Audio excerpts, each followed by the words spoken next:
what we're doing now is we're doing the Extensor Digitorum Brevis and the Extensor Hallicus. Now, this muscle right here, it runs deep to the Extensor Digitorum Longus.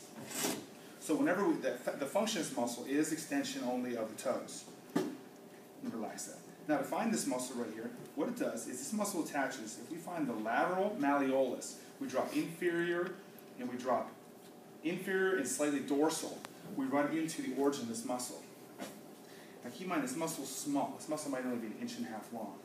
And what happens then is the tendons that it forms that go to digits 2 through 5 actually they piggyback and they converge to the Extensor Digitorum Longus. So both of them are going to work together to dorsiflex the foot. Now, to do tissue work over this, what we want to do is if we find near the MP joint, the metatarsal phalangeal joint, that's where the tendons are most likely to converge. If we want to do digit 2, we're going to find that MP joint, and then we know that's going to run towards the lateral malleolus. So we could start right there at that joint, and what we're going to do is we're going to work our way towards lateral malleolus.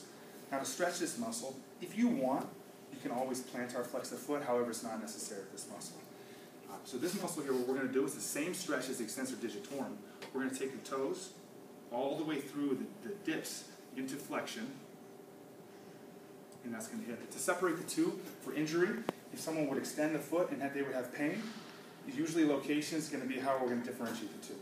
Pain for the brevis is going to be located near the calcaneus, and pain with the Extensor Digitorum Longus is going to be located a little more towards the belly, which is midshaft, proximal up to the fibula.